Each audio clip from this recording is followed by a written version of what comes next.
Thank you. Thank you. Thank you. Thank you. Well, welcome to Elon Musk's Green Bay Town Hall. And thank you for signing the petition against activist judges. I mean, this is all about getting out to vote on Tuesday to elect Brad Schimel as the next justice of the Wisconsin Supreme Court.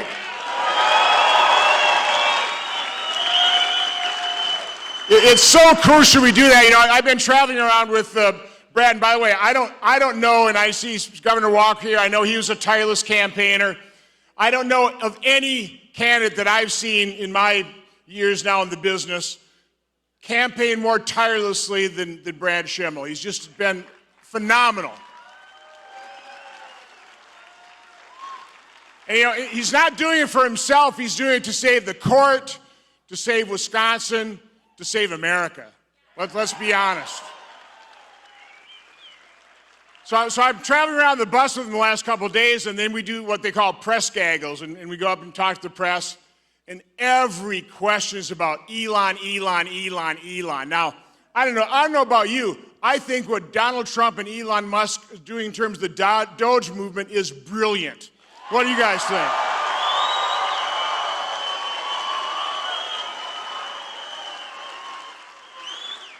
I mean, what Elon and his group of geniuses is uncovering, it should outrage every American. You know, what the government has been spending and wasting our money on, I mean, that should be, like you say, outrageous. Every American should be outraged by that, but the left isn't. No, instead they're attacking Elon. They're firebombing his cars and his dealerships. Now, by the way, where's the outrage to that form of domestic terrorism? So that's really what this is all about. I mean, we've got leftists that want to impose their ideology on us through the court system, right? They don't care who or what they destroy in their quest for power. We can't let them get away with it. Now, 1.7 million Wisconsinites voted for Donald Trump, right? God bless you all for doing that. If you want Donald Trump to be able to serve 4 years effectively, do all the things he's doing, and by the way, I can't believe how boldly and swiftly and decisively he is acting to fulfill his campaign promises. But you'll notice the activist judges, the radical leftists, the super legislators on the courts are issuing national injunctions against what he's trying to do, what we wanted him to do, what the people elected him to do. We can't let that continue. Now, what should happen is John Roberts ought to rein those judges in. He ought to take care of his own branch of government. But what we need to do here in Wisconsin is we need to return our Supreme Court to one that has justices and judges. And by that I mean people who will apply the law, not alter it. We're not looking for super legislators. And again, it's a real disadvantage conservatives have is, you know, when I vote to confirm a Supreme Court nominee, I know I'm not going to like some of their judgments because they're ruling based on the law, and I don't like some of the laws.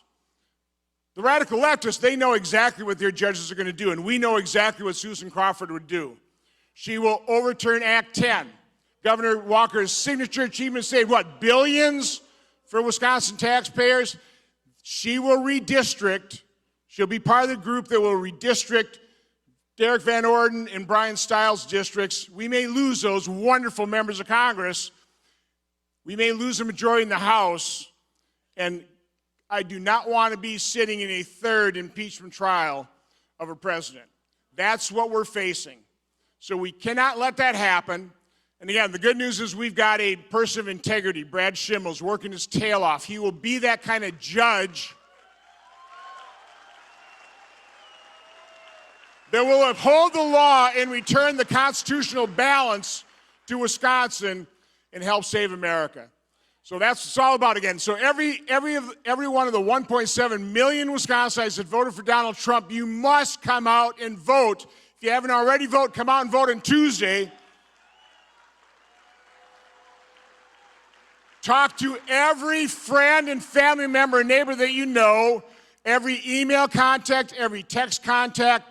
Get them all out to vote on Tuesday. There's no reason that we can't have 1.3, 4, 5 million votes and easily win this election. So that's what you got to do. Thanks for coming here tonight. Now, it's my pleasure to introduce a former congressman, another one of our high-integrity people who've represented us in Congress and is now representing us in America as the Secretary of the Department of Transportation, Sean Duffy.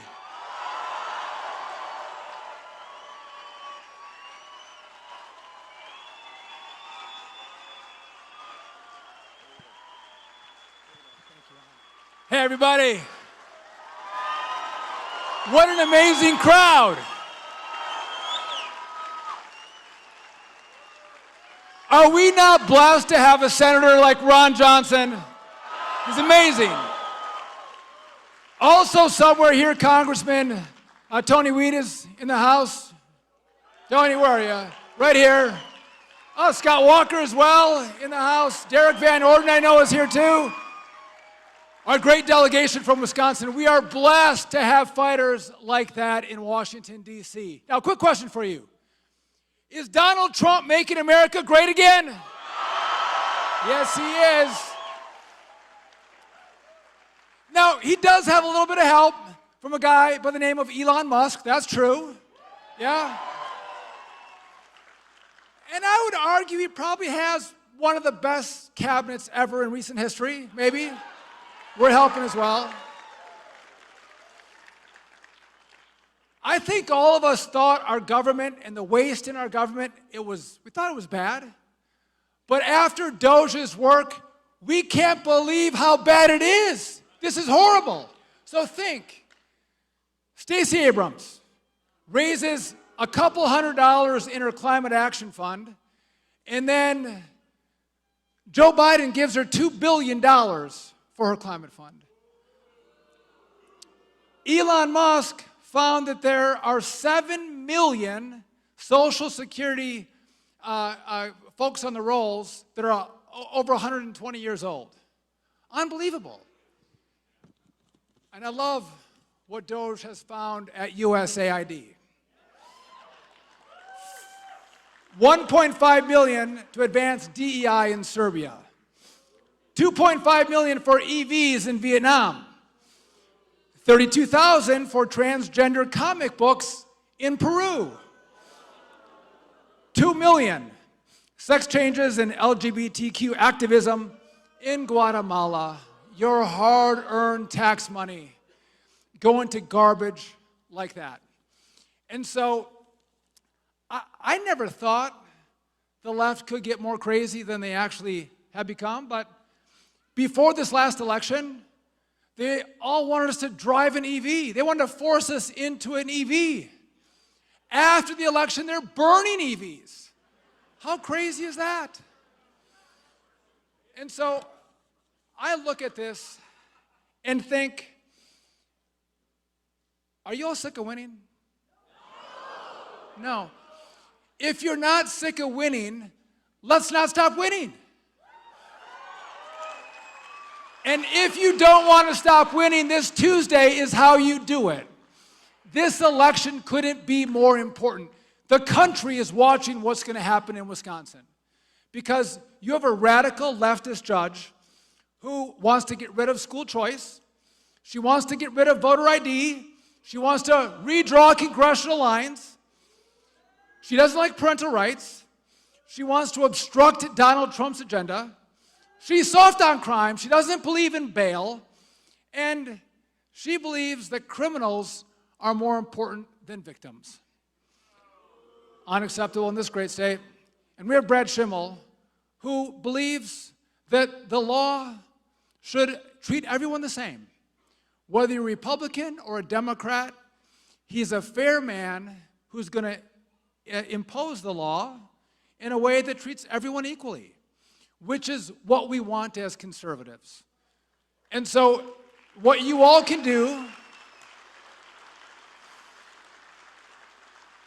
by the way, are you all going to vote, or have you voted? You guys all voted? Okay. You look like a pretty lively group, so I imagine all of you at least have 5 friends, maybe 10. Get your 5 or 10 friends to the ballot box on Tuesday. And if all of you do that, you get your friends to the ballot box, because this is a low voter turnout election. Bring your friends, bring your family, and if you all turn out on Tuesday with your friends, we are going to win in Wisconsin and send a message to the radical left. Don't mess with Trump, don't mess with Doge, don't mess with Elon, and don't mess with Wisconsin. Let's get it done, everybody. God bless.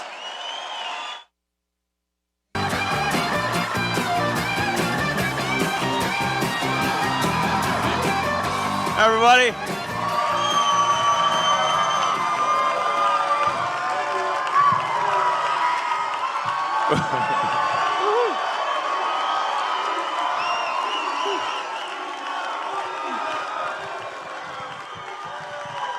Thanks for coming.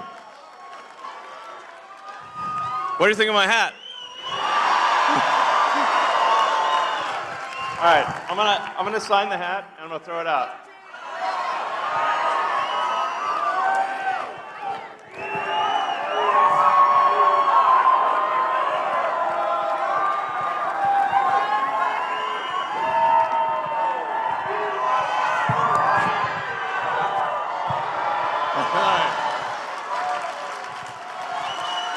All right.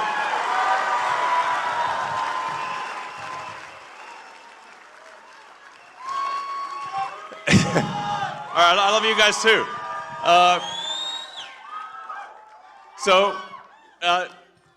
Thank you for coming out in support of this very important Supreme Court race in Wisconsin. It's actually something that I think it's one of those things that may seem like it's obviously important in the state of Wisconsin, but I think it could actually be important for the country as well, and maybe for the world. So the House majority right now is razor thin. It's really just a few seats, and if the Supreme Court is able to redraw the districts, they will gerrymander the districts and deprive Wisconsin of 2 House seats on the Republican side. Yeah, exactly. The result of that could be that the House switches to a Democratic House. Yes, indeed. And then they will try to stop all of the government reforms that we're doing, and we're getting done for you, the American people. So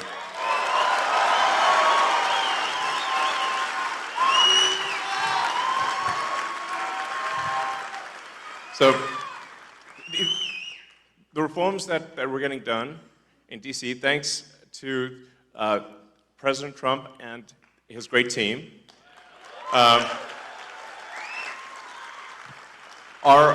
really profound. Really, the goal is very simple. It's to restore merit and freedom. So that's what it comes down to. So America is the land of freedom and opportunity. So we want to restore individual freedoms, freedom of speech, just in general, get the government off your back. And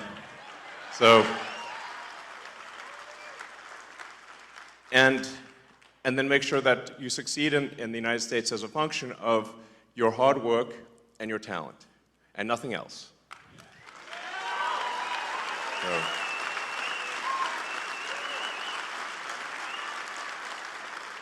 So these are really noble and important principles, and I'll talk more about this, all night really, as long as you guys want to hear about it. As you may have seen with stuff that we've posted on the Doge.gov website and the Doge handle on the X platform, there is a tremendous amount of waste and fraud in the federal government. Like, shocking, really. It's insane. Yeah. It's really wild. So, like, I mean, it was inevitable that at least a few Soros operatives would be in the audience. Give my regards to George. Say hi to George for me.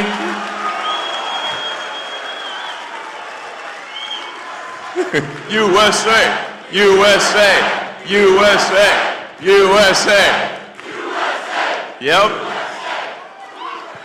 I mean, it was inevitable. I was waiting for that one. So, I mean, yeah, thank you. Thanks, guys. Yeah, I mean, isn't it shocking how much violence and hatred is coming from the left? I mean, isn't it supposed to be the party that they claim to be the party of empathy, and yet they're burning Teslas and shooting up dealerships and calling for the death of the president and me? I'm like, guys, you know, this is insane. Like, they're gone psycho. I mean, it's really like, I totally understand if somebody doesn't want to buy a product. Yeah, it's up to you. It's a free country, you know, but you don't have to burn it down. Okay? But much. That's somebody else's car. Leave it alone. Thanks, guys.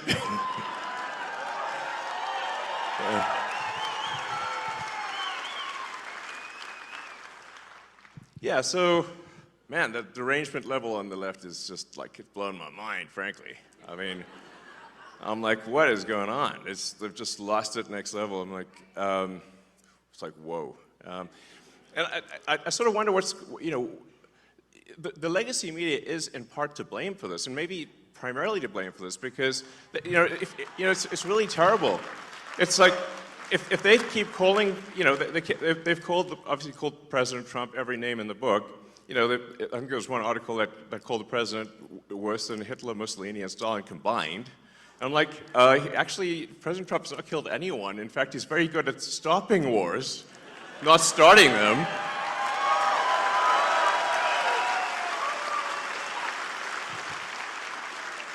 So, you know, we're really very different. Maybe we need to add some more history lessons back in schools.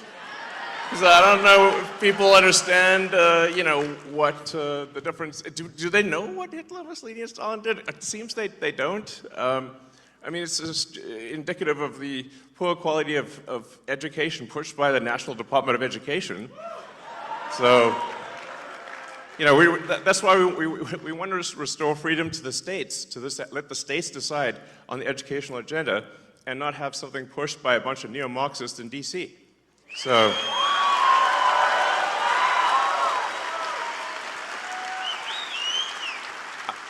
I mean, it is astounding how much anti-American propaganda is pushed on kids today in schools. It's mind-blowing. It's like, what the hell's going on, you know?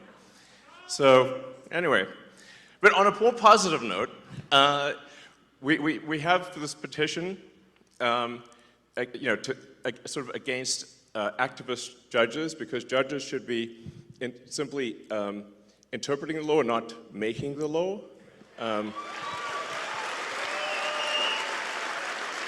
So, in appreciation for the support of people in signing this petition against activist judges, we just want judges to be judges, you know, which is a reasonable thing to ask for. We're obviously seeing like some crazy stuff in DC where, you know, it seems like it's like any federal judge can stop any action by the president, of the United States. This is insane. Like, this has got to stop.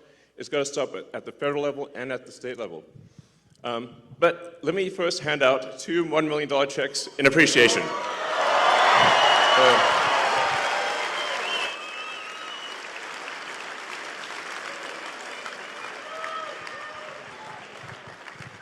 Okay, so the first check goes to Nicholas Jacobs.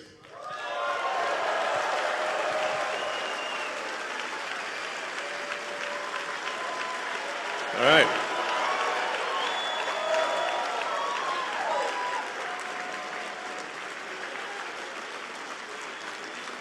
Now, I should say that the reason, the reason for the checks is that it's really just to get attention. It's like we need to get attention, and it's somewhat inevitably when I do these things, the sort of it causes the legacy media to like kind of lose their minds, and then they'll run it on every news channel, and I'm like I couldn't pay them it would cost like 10 times more.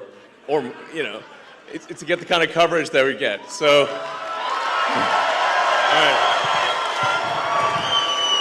All right.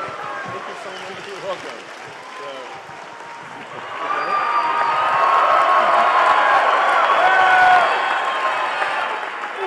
Thank you. All right. All right. You can just, I guess, take it if you want. We'll get. I think we'll get you a real one too. So, and then the second one is to Ekaterina Diesler. Let's see. Hopefully here.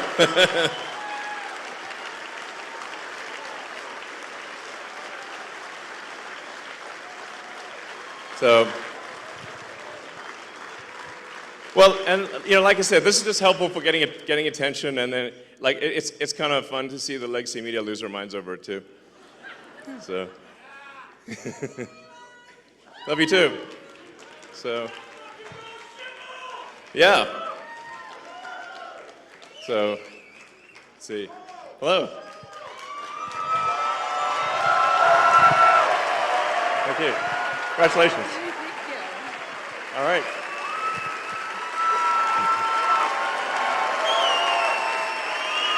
All right, congratulations.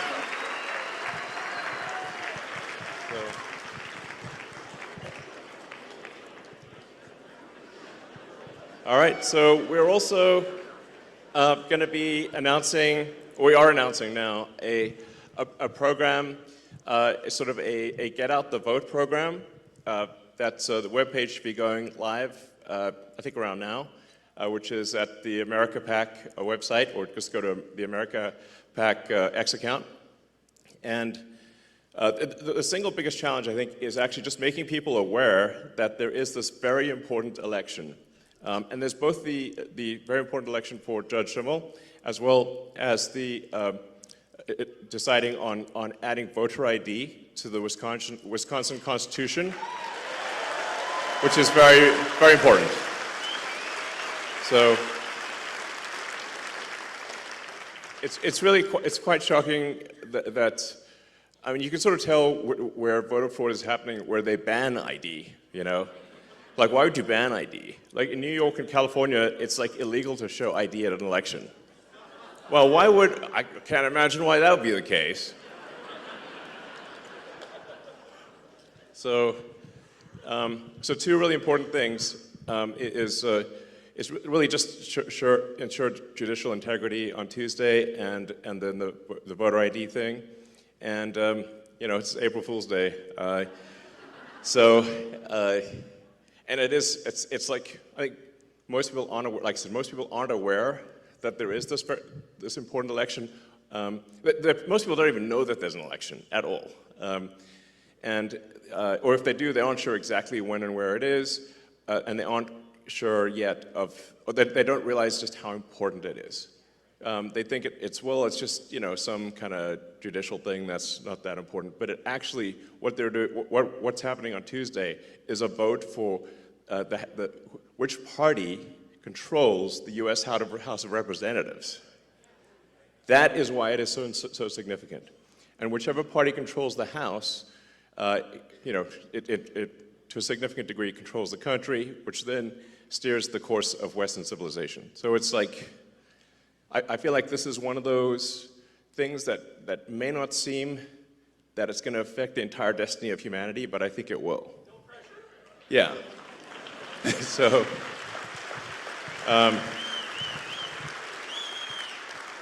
it's a super big deal, and the fact that I'm here in person Like, I'm not phoning it in. I'm here in person. And they're, yeah. So,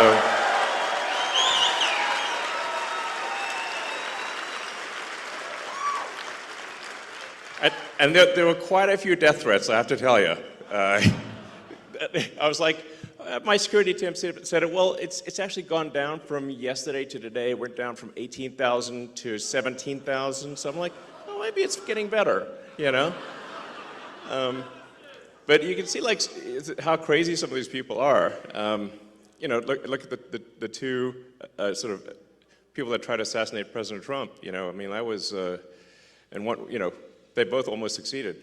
So it's real. Like, it's not like some imaginary thing. So anyway, so what we're announcing is kind of like a block captain program where somebody can sign up to knock on doors in their zip code and encourage people to well, make people aware that there is a vote, and then aware of how important the vote is. So you can sign up to be a kind of a block captain for your zip code on the America PAC website right now. Yeah, and if you do, it's like basically $20 for just taking a photo with somebody.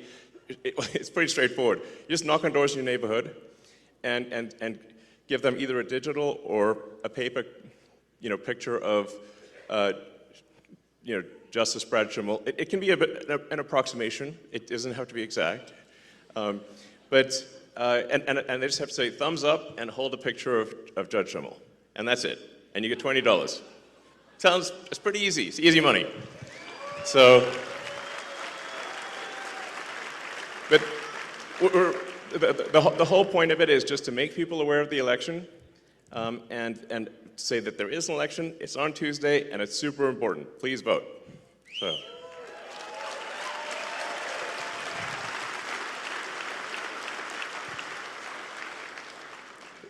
But I think without something like this, where we actually are in serious danger of losing the election. This is very important to put in mind.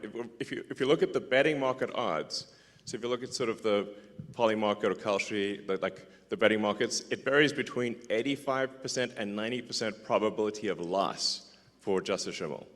That's the current situation. So we got to pull a rabbit out of the hat next level. We're actually got to have a steady stream of rabbits out of the hat, like it's an arc of rabbits flying through the air and landing in a voting booth. Interesting picture. Grok could probably make that picture. So that's basically what's needed. We need to generate an anomaly in the matrix, and because I think there's currently the Dems are 100,000 votes ahead.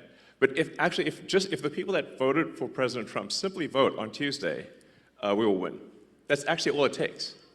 Just vote. Boom, done. Victory. So.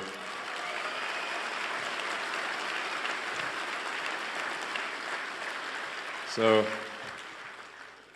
we basically need to dragnet the state. It's like everybody's gonna mobilize everywhere like crazy for the next 48 hours.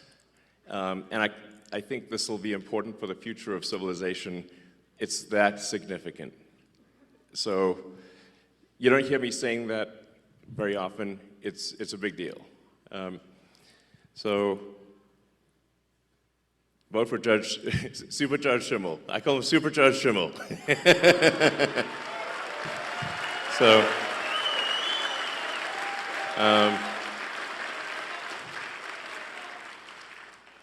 let's see. So with that, I think we can do Q&A, if you guys would like to do some Q&A. And I'm happy to answer any questions. It could be, you know, about Doge or whatever you'd like to hear about. Because I think if you ask questions that the public would be interested in hearing, then you know, those snippets will go all over the place, and it will be helpful to the public, you know, at large and maybe even beyond our country.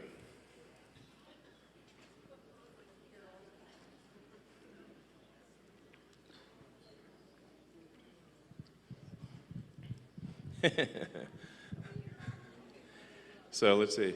Yeah, go ahead. We can just start over there.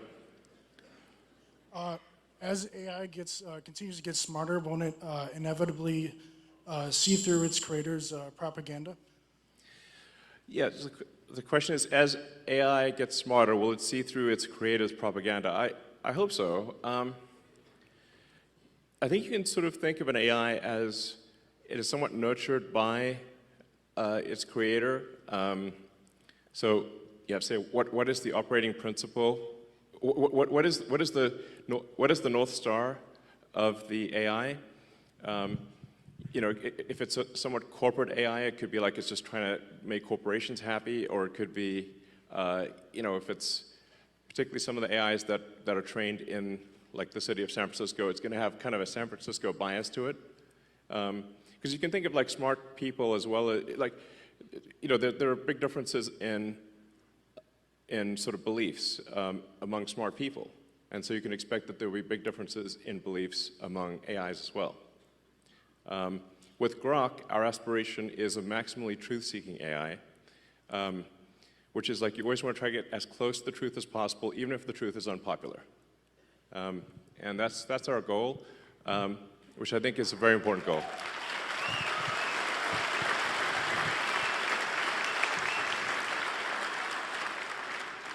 Hey, nice shirt. Oh, thank you. First of all, path of exile for life.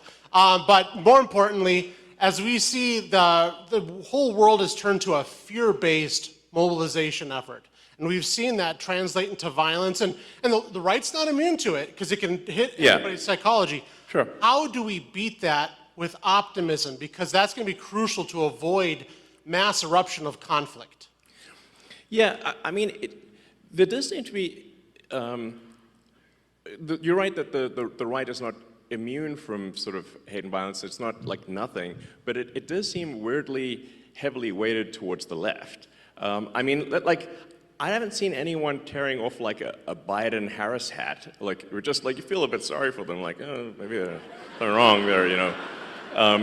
But you see people tearing off MAGA hats. And someone just, you know, I saw a video just today where somebody was just on an escalator, a woman was on an escalator wearing a MAGA hat, and someone going the other direction tore the hat off her head. And I'm like, what, that's rude, you know? In fact, I sort of find myself in a strange position because I didn't think of myself as right, I thought of myself as centrist. But then the left went all the other way in the other direction, and now everyone's a Nazi, you know? Before you know it. And I'm like, wait a second, do you know what that means? Obviously not. So, but yeah, I mean, I think, you know, I believe in peaceful discourse and that, you know, we make arguments, verbal arguments, and the people decide which way they want to go. But you know, we don't engage in sort of shouting people down or violence or burning things or shooting things. That's how democracy is supposed to work, is peaceful discourse. So. My question is about USAID. Has the Doge team found any evidence that any of the radical left Democrats like Maxine Waters, Adam Schiff, Chuck Schumer have received money directly from USAID? And if so, will we be hearing about that evidence anytime soon?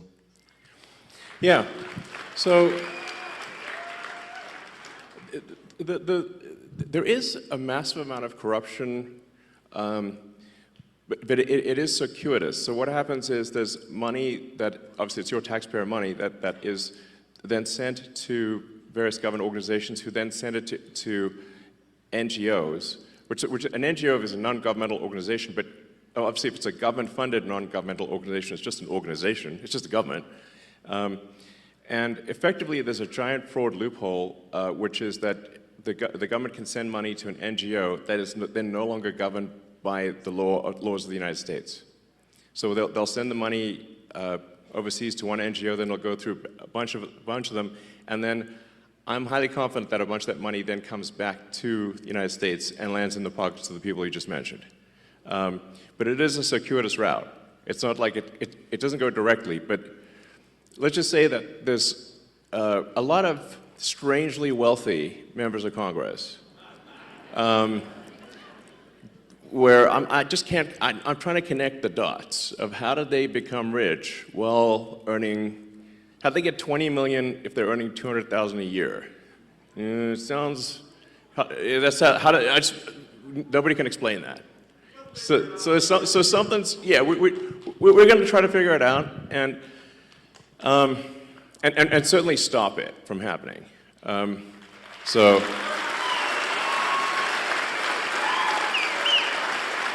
Yeah. I mean, just in general, the whole NGO scam is just crazy, yeah, it's blown my mind really. So yeah. Most of us here are aware of social media censorship, and I know you're keenly aware of it. Thank you for turning around X. Awesome. Welcome.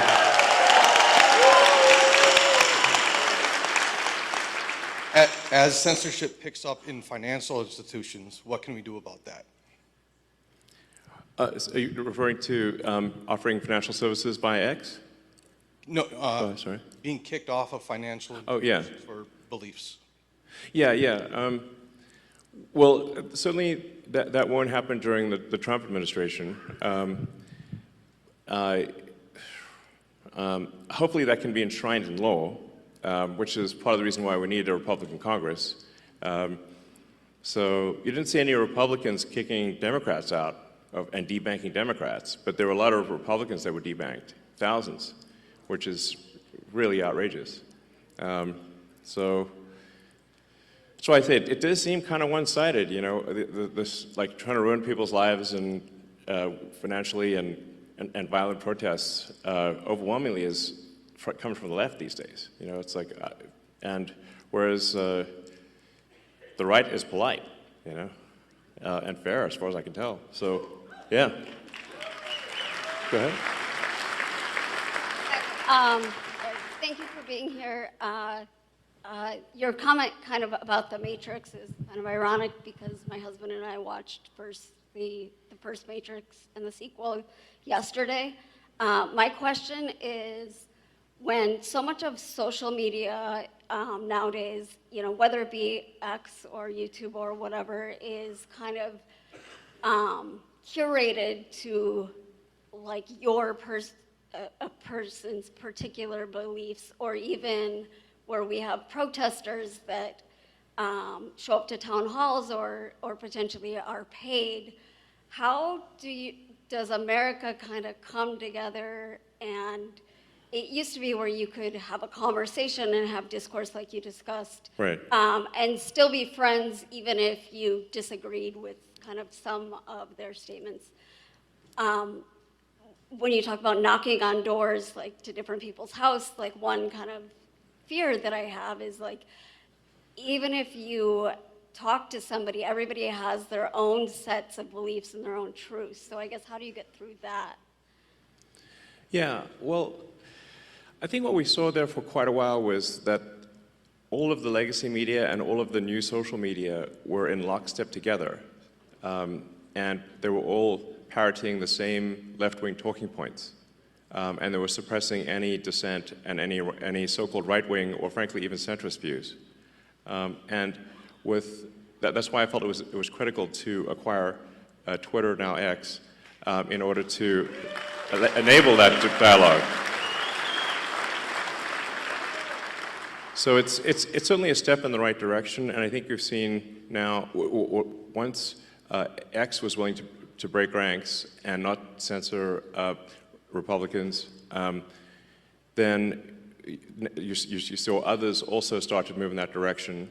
You know, it looks like, for example, Facebook and Meta, you know, yeah, they have certainly, Mark Zuckerberg has stated that they will be doing sort of community notes based on the community notes of the X platform, and as opposed to having sort of far left censorship bureau, the sort of, you know, the woke Stasi essentially reviewing things. So that's a step in the right direction. You know, there's there's maybe some hope for the CNNs of the world. There's like, with Scott being on there, he's great. You know, he's like, I'm sort of hopeful that things that are moving in the direction where different points of view are espoused on, or you know, heard on legacy media and social media. So I guess maybe I'm actually a little bit optimistic about the future. You know, on the X platform, you know, we don't prioritize one side or the other. We try to be as fair as possible, and I will reply to prominent Democrats even if they sort of say terrible things about me. So you know, it's like, yeah, we should have this discourse, and so I kind of think, at least on the media front, things are going in a good direction, but on the but I am kind of perturbed by the sort of how aggressive these protests are, you know, where it's like, you know, there are people at these protests calling for the death of the president and death of me and, I don't know, probably death of others, you know, that's the kind of thing that's not cool, you know. At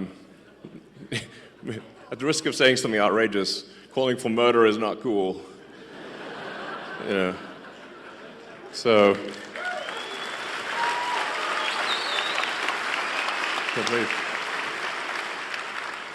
Thanks for coming, Elon. I'm a teacher by trade.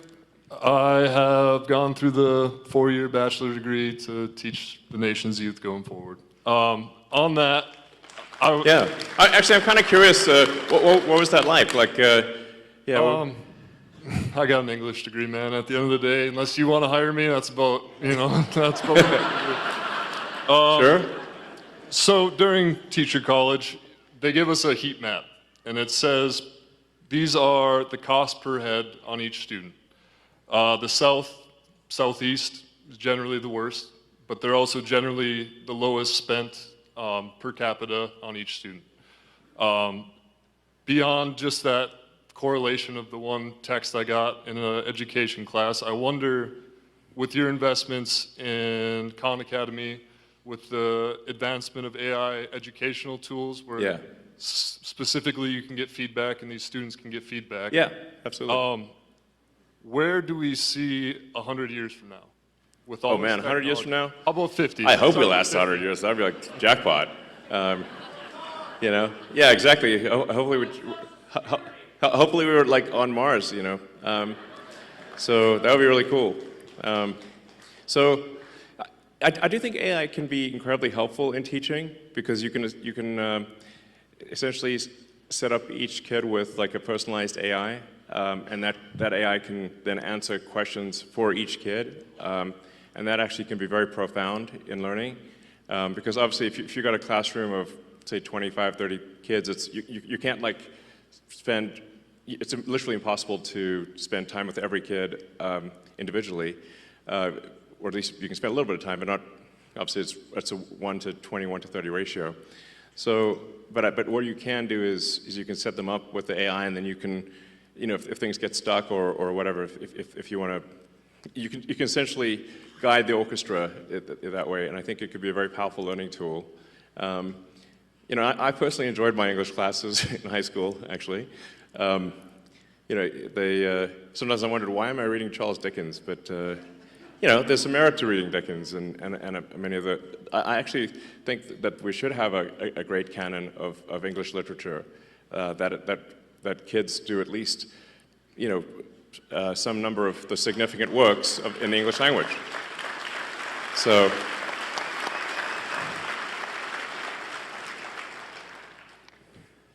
I mean, this, yeah, it seems like very obvious to me, but yeah.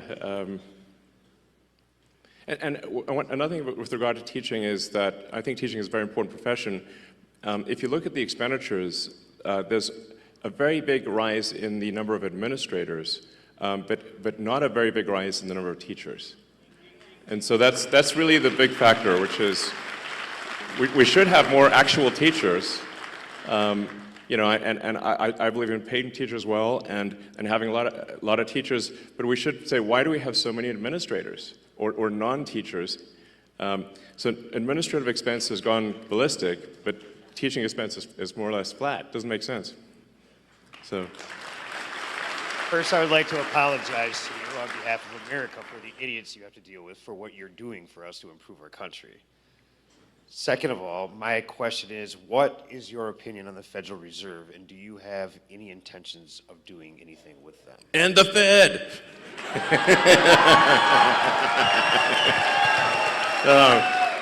Yeah. I don't know, I always wanted to say that, But I mean, I think there's like 20,000 people that work at the Fed. Seems pretty high. It's like there's a lot of people that work at the Fed, and it seems like, why do we have so many people at the Fed, and what do they do? And sometimes I wonder which one would win. The federal for interest rates, the board of the Federal Reserve, or a magic 8-ball.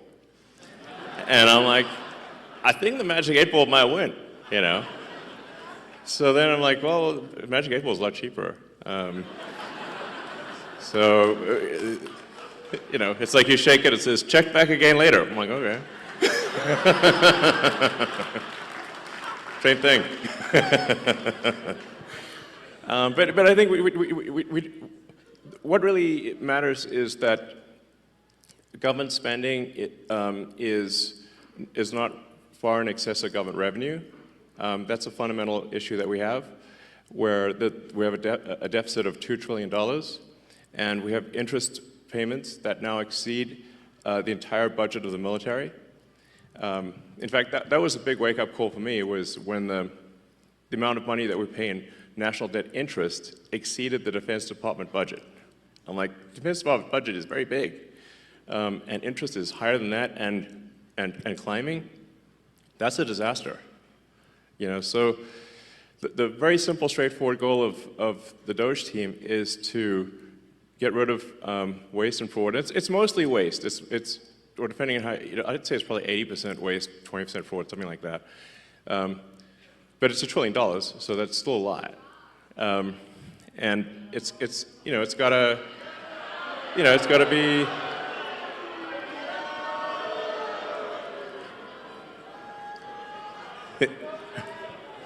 We got another Soros sleeper agent there.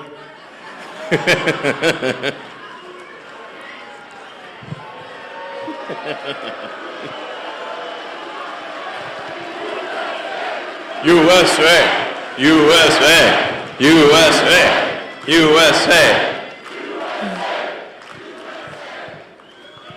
So, I mean, to be clear, the very simple thing we're doing, and we post everything publicly on the Doge website, which is just to look at every expense and say, is this actually a good use of your taxpayer dollars?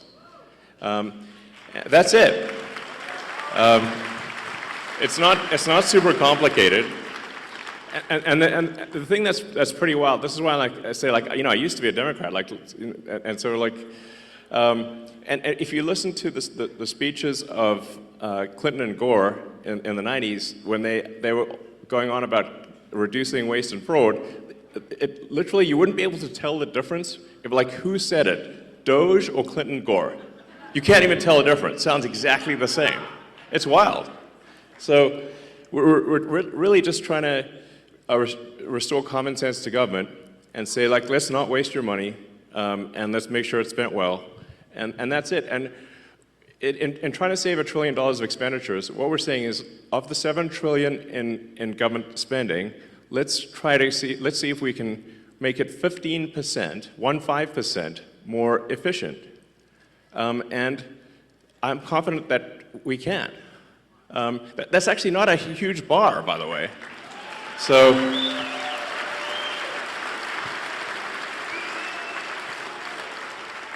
and when you see the crazy things that the government is spending money on, you can see a list of some of them. So I don't know if we should be spending money on transgender comic books in Peru. That doesn't seem like an ideal thing to spend your money on.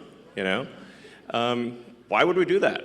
If somebody in Peru wants to do that of their own accord, that's fine, but it shouldn't be your money that does it.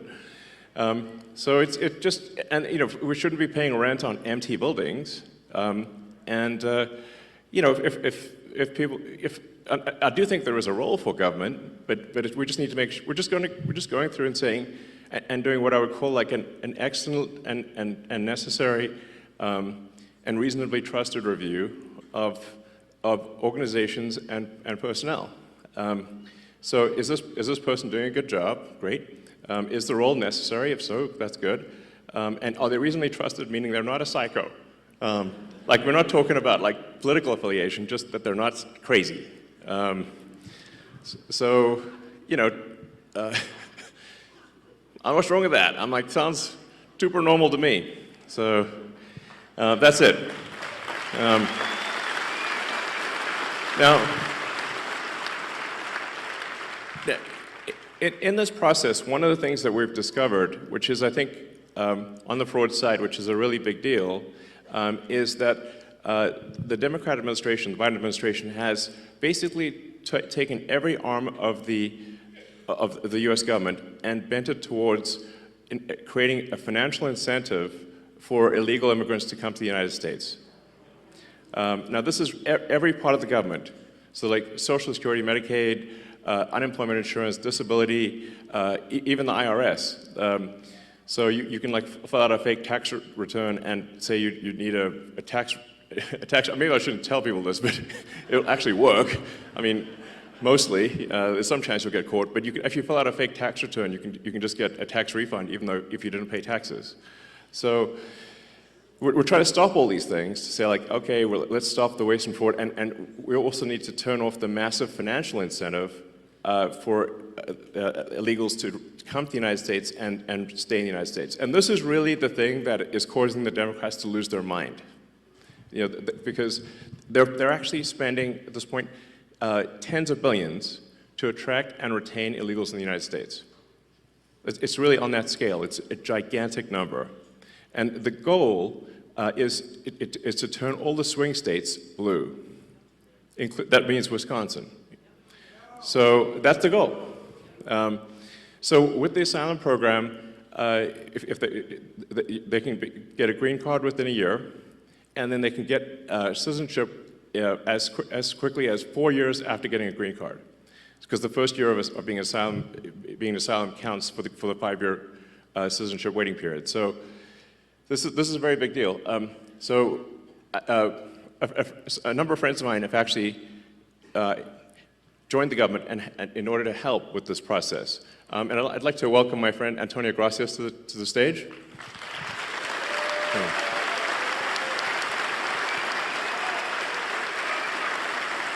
I think so. Let's see, does it work? I can give you mine. Does it work? It'll be okay. I mean, Buzz Aldrin's still alive, and he went past the belts. Work. Is this working? Yeah, it's on now, Yeah, there you go. So, Antonio, can you tell us what you... Antonio is helping out with the Social Security. So just trying to review Social Security, where you may have heard that we found 20 million dead people marked as alive in the Social Security database. This is so crazy. And then you'll notice there's a strange trend here, where how many Social Security numbers were issued. Do you want to? Yeah. So let me tell you what happened here. We started at the top of the system. You want to talk about a lot of maybe? We started at the top of the system, mapping the whole system of Social Security to understand where all the fraud was. And there's a lot of great people there that showed us really a lot of waste. And so that came up with a big list of stuff that we're working on. You've heard some of that already. But this is what jumped out at us. When we saw these numbers, we were like, what is this? In 21, you see 270,000 people, goes all the way to 2.1 million in 24. These are non-citizens that are getting Social Security numbers. Yeah, this is a mind-blowing chart. Yeah, just this literally blew us away. Like, we went there to find fraud, and we found this by accident. And this isn't political, by the way. My parents are immigrants. Yeah, this country's been great to us. My brother and sister all born in Spain. I'm pro-legal immigration. This is not political. This is not political. This is about America and the future of America. And there are a lot of good people in the system that pointed this in this direction. I want to honor them right now, that work in the government today, who took risks to show us these numbers and tell us what's going on. Yeah. So I want to stop for a minute. I want to honor those people today. Very good people. Very good people. I have been from D.C. to Social Security offices to the border to track this down, and very good people have helped us along the way. I want to thank them. Yeah. This number, what this is when you come in the country, if you're an illegal, there's a couple ways to come in. You can come in through a port of entry, and you can tell them you're afraid, and they'll give you an asylum case. You'll get an interview, then you get in. That's one way to do it. Another way to do it is to just go to the border. Literally, this happened. I talked to Border Patrol myself. Elon was there too. I went to Laredo, and I went to Bronzeville. Elon went to Eagle Pass. You walk up to a Border Patrol officer, and you tell them you want to come in. They have a couple of choices. They could charge you with a misdemeanor or a felony under 1325, or they can make it an administrative offense, like a parking ticket, basically. They were told to do that, make it an administrative offense under the last administration. And then you go walk across the border, they do what's called a release your own recognizance, and they give you an NTA, a notice to appear, which to appear at a judge. The wait times on judges are like average 6 years. Look at Grok, you'll see it on immigration judges. There's only 700 of them. This is 5.5 million people, okay? So what happens then? Once you're in the country and you got asylum through one of these pathways, and we've mapped the whole thing out, you can apply for a work document. You file a 765, it's the work form. You get this form called the 766, that's the authorization, and then Social Security Administration automatically sends you in the mail your Social Security number. No interview, no ID. This is worth just reiterating. It's not, people sometimes think that under the Biden administration that he was simply asleep at the switch. He wasn't asleep, they weren't asleep at the switch. It was a massive, large-scale program to import as many illegals as possible, ultimately to change the entire voting map of the United States and disenfranchise the American people and make it a permanent, deep blue, one-party state from which there would be no escape. Look, if I hadn't seen this myself, I'm not sure I'd have believed it. I went through it myself and mapped it, and Elon is right. This is true. The defaults in the system from Social Security to all of the benefit programs have been set to max inclusion, max pay for these people, and minimum collection. That's what's happening. We found 1.3 million of them already on Medicaid, as an example. We've gone through, on every benefit program we went through, we found groups from this particular group of people, this 5.5 million people, in those benefit programs. And then what was really, really disturbing us was why. We're asking ourselves why. And so we actually just took a sample and looked at voter registration records. And we found people here registered to vote in this population, yes. And who did vote. And we found some by sampling that actually did vote. And we have referred them to prosecution at the Homeland Security Investigation Service. Yeah. Already. That is already happening. Right now. Yeah. And the truly disturbing thing, though, I just want you to know this, a truly disturbing thing to me, and the darkest thing about this to me, the voter fraud is terrible, but the human tragedy this created is extraordinary, because what you don't understand, and people don't know, and Americans need to know, that's why I'm here, is that human traffickers made $13 to $15 billion off of this, okay? That's the money that's going around the world, moving people around the world to our borders because of these incentives. How does it work? What happens? Hey, if you're in Africa and you're in Central America, you got to walk up through Mexico, through Central America. Who do you pay? You pay the narcos, you pay the traffickers, right? And we were told by ICE, it's between $20,000 and $500, depends where they pick you up, to walk across all those countries and get all the way up to the border. Where's that money goes? It goes to the cartels. It goes to human traffickers, right? There are 30,000 children that have not appeared on the notice to appear already. ICE knows this. 30,000 children, 270,000 children didn't even get notices to appear. ICE told us that kids are being trafficked back and forth across the border to complete families to make this easier. This is a human tragedy. It's not just the money, it's the people and the kids. And how many of these people died on the way up here that didn't make it in? What happened to them? We created this system here that created a incentive for people to come and be taken advantage of by these traffickers. And how do you think they get paid? What, you're in Africa, Central America, you got $20,000 or $10,000 or $5,000 to pay these traffickers? No, you don't. What happens? You come in, then you owe them the money. You're an indentured servant. If you don't pay them, what happens? What do? They kill your mother, they kill your brother, they kill your family. What happens next? That's what we discovered. And I have to tell you, it's tragic to me. The tragedy, the human tragedy this created is extraordinary. That's the real problem. This is America. We don't do this here in America. Yeah. We don't do this here in America. People come here legally, and that's great. Elon came here legally. My parents came here legally. That's the way to do it. This is outrageous. Yeah, it's pretty wild. I mean, you can see, because there's still actually a lot of people out there, especially in the sort of center third of the country, that somehow think this is made up by the right, or it's like some fiction. It's not that it's somehow not true, but it is absolutely true. And you can see that if you look at things like the state of New York, which tried to make it legal for illegal immigrants to vote in the state of New York. That was only shot down by the New York Supreme Court a few weeks ago.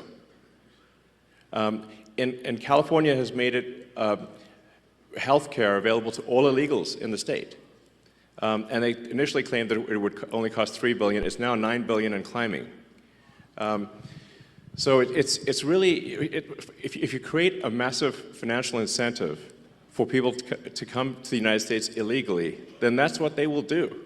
It's a very sort of, it'd be strange, it'd be odd if that didn't happen. So the thing that actually has the Democrats losing their mind, by far, the real reason for these attacks and sort of the burning of the cars and everything is that we're going to turn off the payments to illegals.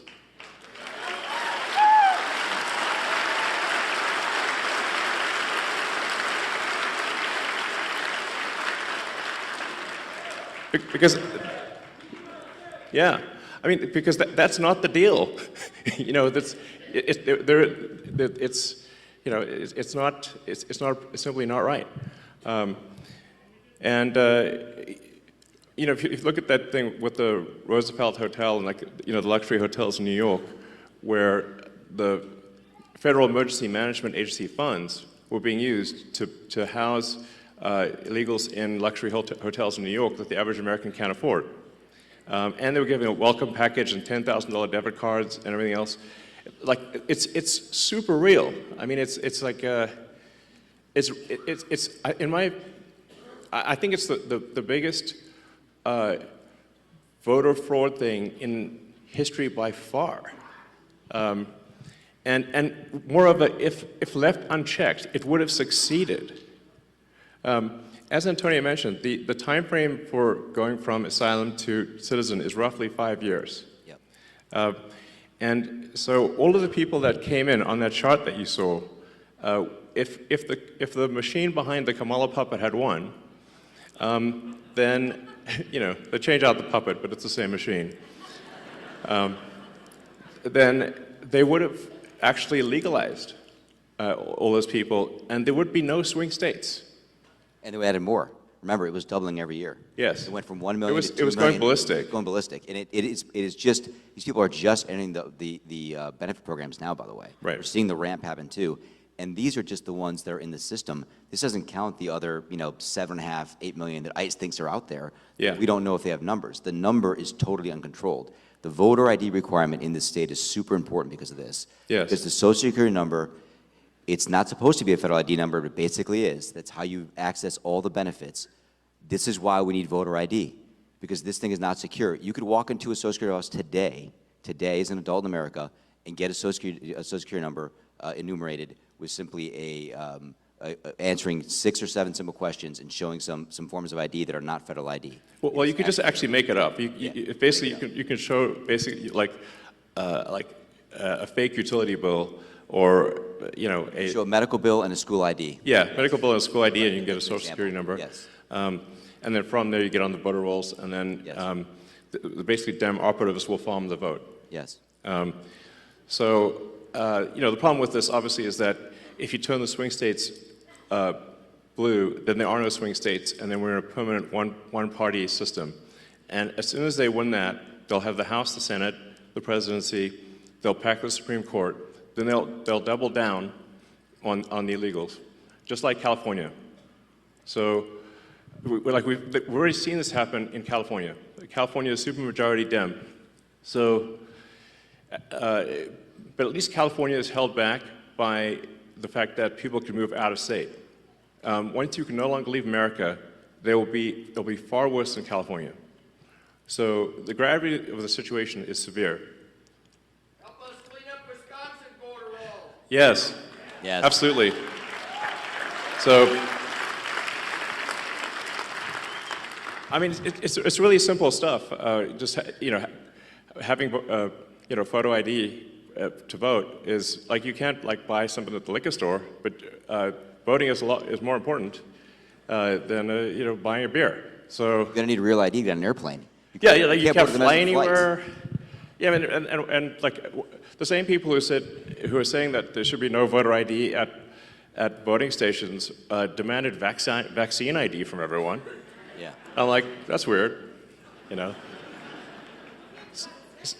So it's really about just restoring integrity to the voting system, which really should not be a right or left cause, but a cause for all. Do we not all want integrity in the voting system? Of course we do. Yes, of course. Yes.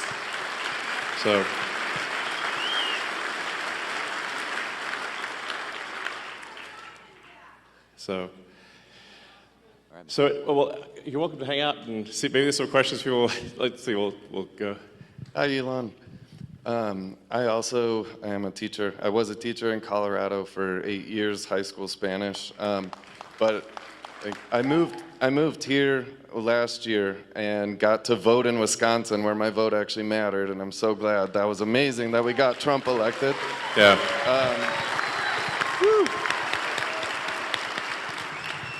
And I was listening to, I believe it was Patrick Bet-David. He called this perfectly, where he said, when Trump gets elected, he's going to go from enemy number one to Elon's going to be number one. And for the reason, I mean, he only has a couple years left. And we've all seen the left go after you and make you number one enemy. And just walking in here, we heard Nazis suck. There's all this horrible thing. And just on a serious note, I just want to let you know, my wife and I pray for you at night. Thank you. For your safety.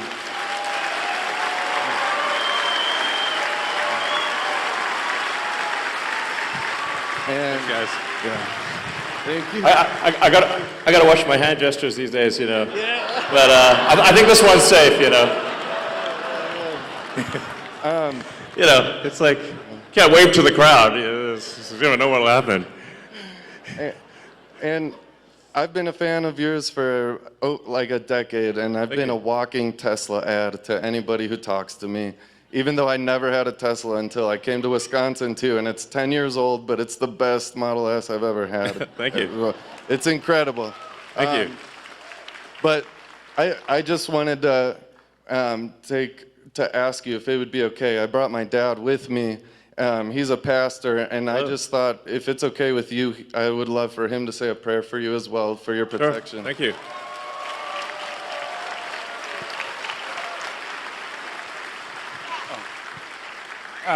Elon, well, thank you so much for everything you've done for our country. We do love you very much. Thank you. And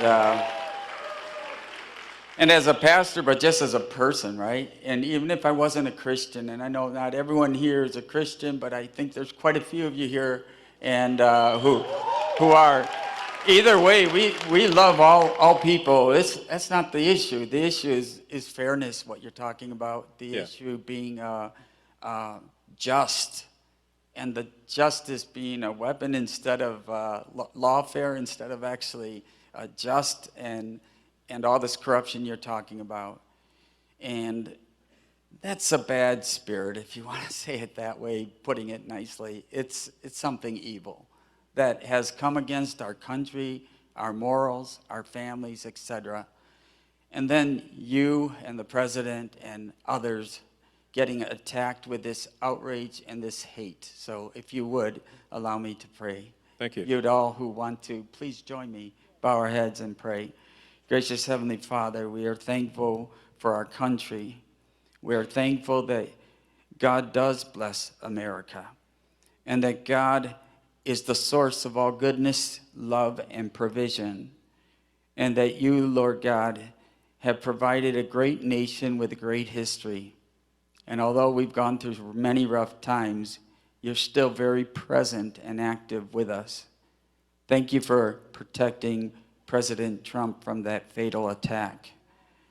And we ask that you envelop and protect all of those who are fighting for justice, for freedom, for order, for dignity, and to reward people according to merit, and especially put your hedge of protection around Elon Musk, around his children, around his whole entire family, and all of his team members, that all would do good and just by our country, and freedom truly and justice would reign once again. We ask this in the name of the blessed Savior, Jesus Christ, who we remember during this time of year, who suffered and died for our sins. May you wash away all that is wrong with our country and start with us. We ask this in Jesus' name. Amen. Amen. Thank you.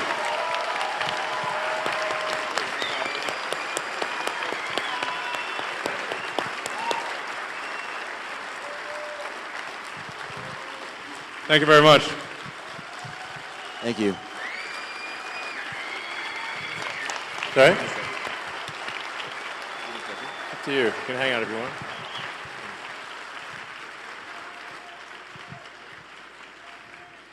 Well, that was beautiful.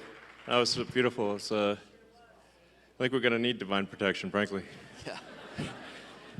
Hey, Elon, I'd like to start off by thanking you for all that you've done for our country and the world as a greater whole. And I mean that from the bottom of my heart as well. I had a question for you. As you go about your decision-making at Doge, how are you able to keep your moral North Star and not set precedents when it comes to overstepping democratic processes simply because the end justifies the means, and have outcomes similar to the last election with Democratic presidential candidate being appointed without due process that just further polarizes the country? Sure. Also, on a side note, one more thing.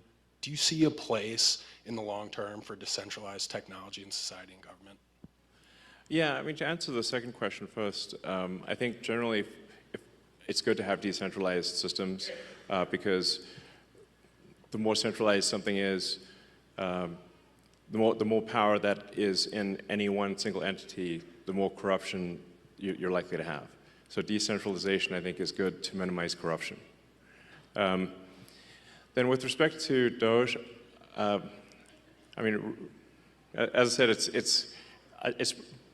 we're trying to be as literal as possible. It's the Department of Government Efficiency, and it's just literally going through and saying, okay, this money was spent. Is it money that most Americans would agree is sensible, or is it not? You know, if it doesn't seem sensible, then we, say, well, we shouldn't spend that money anymore. We should stop it. So, and then we post we try to be as transparent as possible. So all the Doge actions are posted on the Doge.gov website and on the Doge handle on X. So if people disagree with something, we can say, well, which part do you disagree with? And when I get these sort of attacks of like, oh, it's unconstitutional, I mean, like, well, which expenditure is unconstitutional that we have stopped? Because and then they don't know, actually, because they haven't actually looked at anything. So now, obviously, a lot of this can be reversed with a new administration, but at least for some period of time, we're going to make sure that your taxpayer money is spent at least 15% better. It's not like I think it's a reasonable goal, it's a rational goal, it's a sensible goal, and the net result, I should say, if we have the combination of a $1 trillion increase in economic output and a $1 trillion decrease in the budget deficit, then the outcome should be that there is no inflation or very little inflation from one year to the next. So at the end of next year, the prices will be, at the grocery store, will be very similar to what they are right now, which means that, standard of living will actually probably be higher, a little bit higher. Whereas we've had rampant inflation to date, and inflation is really just a pernicious tax that has been used by governments throughout history. And it's very tempting for governments to use inflation as a tax because it's indirect. People see the prices rising at the grocery store or for goods and services or for houses, and they tend to blame the store, but it's not the store, it's the government. The government has reduced the value of money, and as a result, prices rise. So by by reducing waste and fraud, we'll essentially make the economy more efficient, and we'll shift people resources from the government to the private sector. And that will result in an increase in the output of goods and services, and so the average standard of living will therefore rise. So they're trying to make economics sound very complicated, but it's really not that complicated. The standard of living increases when the output of goods, average output of goods and services increases per person. There's basically more stuff, therefore you have more stuff to divide across the people. That's it. You can run this sort of thought experiment and say, if there was 100 people on an island, and you'd say, well, how many people do you want farming, fishing, making stuff, versus, doing regulations? You would say, oh, you wouldn't want 20 people doing regulations, You'd be like, oh, that's too many. Well, then maybe you'd want one or two. I don't know, maybe none. Ideally, zero. I'm all for small government, by the way. I think that really, yeah.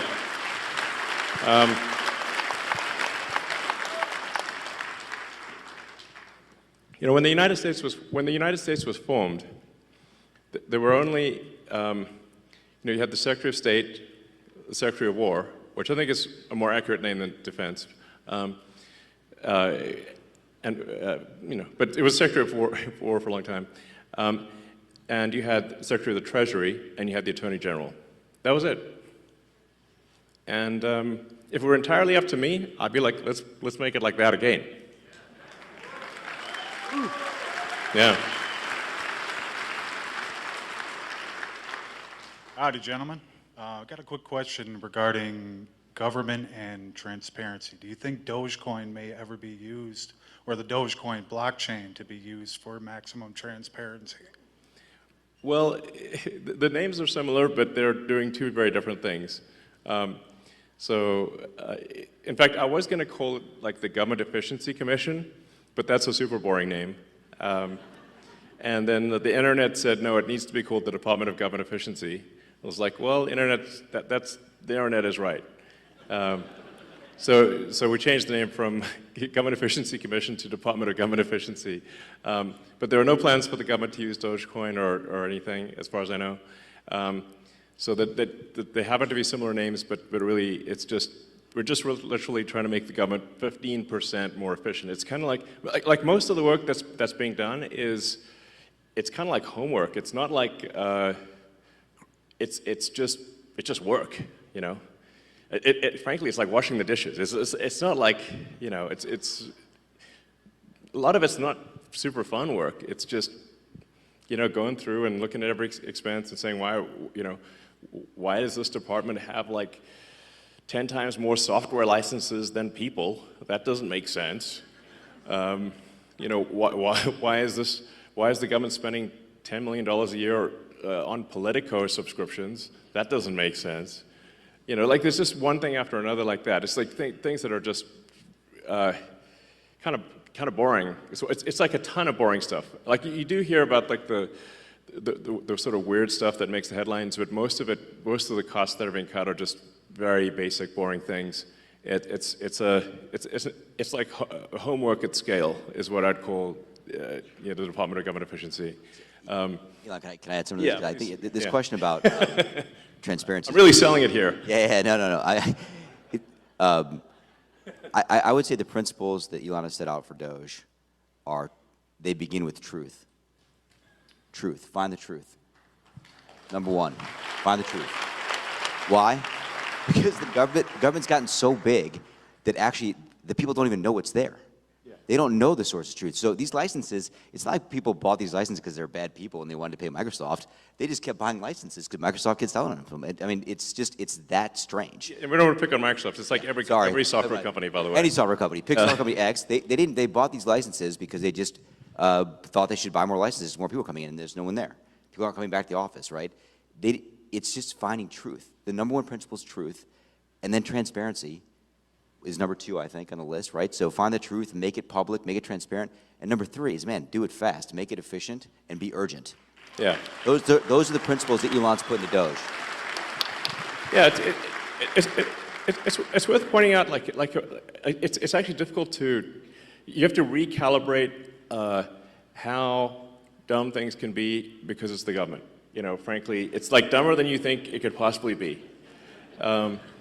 So, you know, like for example, we found there were a whole bunch of what I call ghost payments going out, where the government contracting officer had retired or changed jobs or was dead or I don't know, they were not around anymore, and they forgot to turn off the payment stream to some company, and it's like leaving the money faucet on and you leave the house, you know, and it's just the money faucet keeps going, and it's a pretty rare organization that will complain about receiving money. So organizations, so then you're like, is that waste or fraud? I mean, the government did send them the money, but they didn't deserve it. So then, well, okay, we should turn off the money spigot if the contract is over, you know, type of thing. So one of the things that we made a recommendation to the Treasury that the payment classification codes and the explanation for the payment be mandatory fields. And have a name attached. So we could just ask the person who approved the payment, is this payment a good payment? Does this make sense? This is the kind of thing that is normal in, you know, for individuals and for companies, but that was not the case. So the reason why the government could not pass an audit was because the information did not exist that would be required to pass an audit. Like, it was literally impossible because you just had all these blank checks going out with no explanation and no payment code. So how are you supposed to do an audit? It's literally impossible. So that's what I mean by, like, it's very basic stuff. Like, we just want the congressional appropriation payment code to be mandatory and a very short explanation. We're not even going to judge what the explanation is, but that there be any explanation at all and a name attached was revolutionary. My guess is this will probably save $100 billion a year, like a lot, you know. So.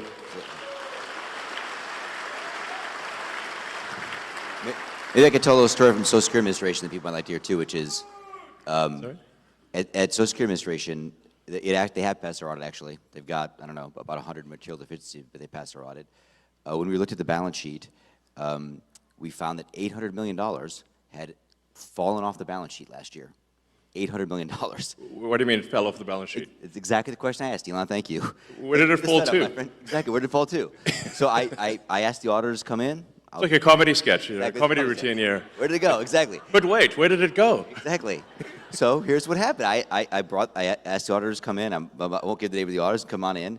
And I asked the audit partner myself. Where did it go? What does fell off the balance sheet mean? Is that a gap term or non-gap term? I've never heard that. What does it mean? Well, the payment plans, because under the last administration, you could pay if you got overpaid on Social Security, like if you were getting SSI or a disability and they paid you too much money, you got a job, it didn't tell them, they paid you too much money, they dropped that payment plan to $10 a month max. So the payment plans went out past the system date. So if I remember correctly, it was 2047. Payment plans out past system date. When it went past the system date, literally, it fell off the system. Okay. It disappeared. And the officers were supposed to, the technicians were supposed to put notes in the in the system that this was going to be collected. The notes were so bad, the auditors concluded this could not be collected, and we literally lost $800 million. Gone. Okay.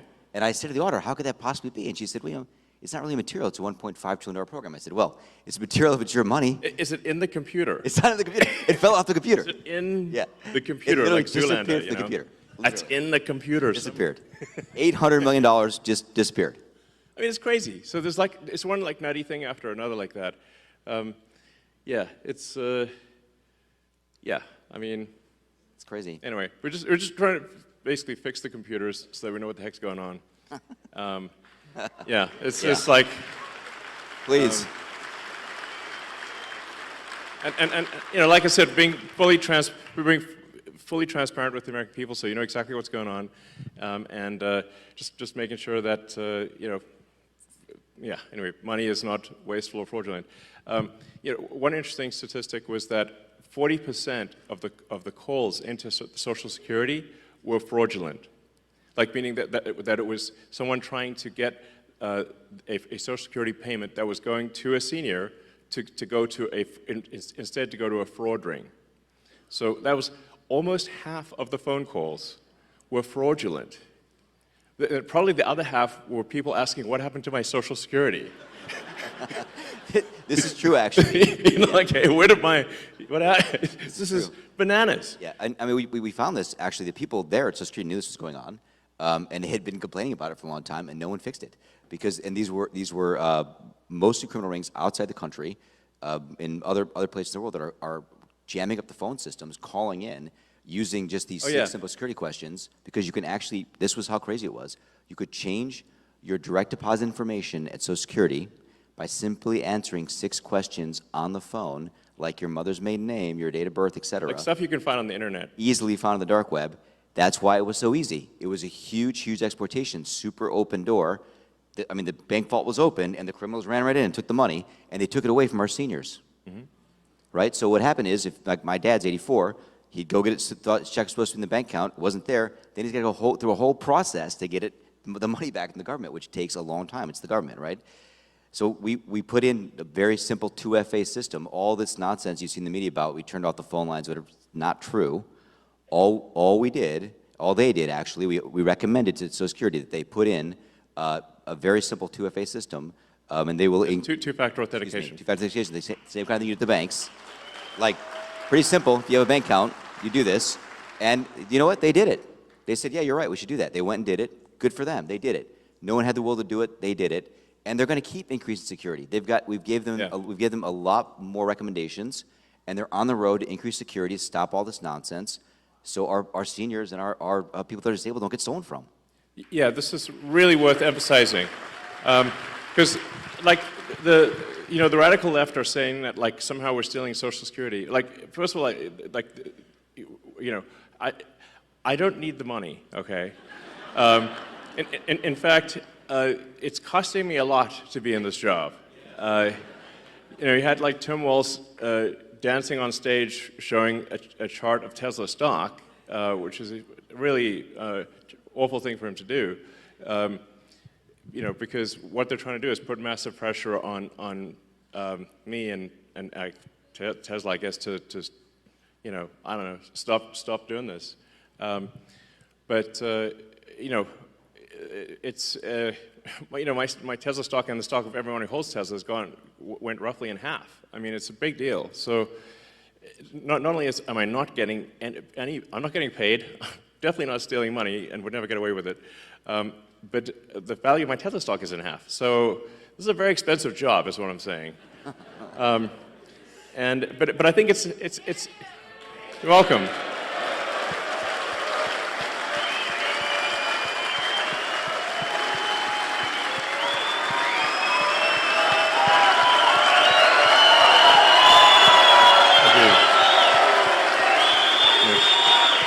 Thank you. Thank you.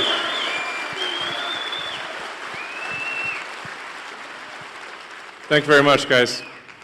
But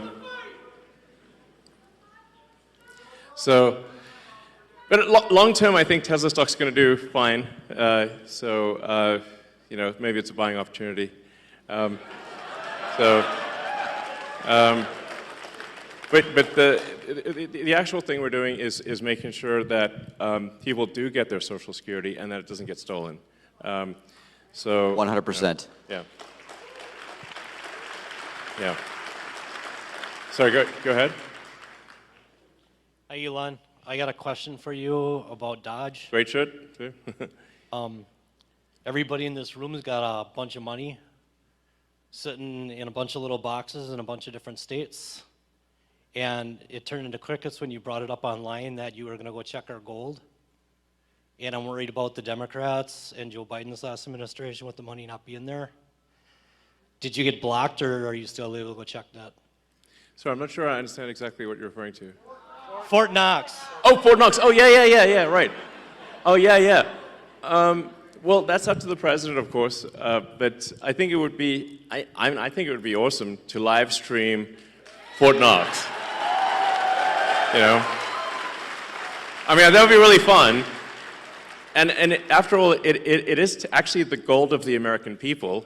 So the American people should, it seems to me, have a right to see their gold. You know, hopefully it looks really cool. You know, you open the doors, like, is it there? Like, is that really gold? Let's check. You know, so maybe it'll be really interesting. I'm all for it. The president says he's interested in doing it, so hopefully that happens. So, all right. Good evening, Mr. Musk. How are you? Good. How's it going? Good, good. My name is Vito Gabriel. I'm 18 years old. This is my first election that I'll be voting in. So, great. Very exciting. Oh, actually, that reminds me. So it is actually possible to both register to vote on Tuesday. If someone has not registered to vote, they can register to vote in Wisconsin, and they can vote the same day. So even if somebody's not a registered voter, you can do everything on Tuesday. So a bit of backstory. When I was younger, 8 years old to be exact, my father put me to work in my family's restaurant. And it led me to want to start my own business and to be successful just like you. And in my opinion, you're one of the most successful businessmen to ever live. And so what advice would you give to young entrepreneurs who want to start their own businesses and give back to this great country? Well, sure. Well, it is very hard to start a business and have it succeed. You know, it is true that most businesses that start do not succeed. So, I mean, I guess I'd really just say, you know, if there's a product or service that you think is really needed, then you go out and you make that product, or you produce that service, offer that service, and try to be as useful as possible, really. You know,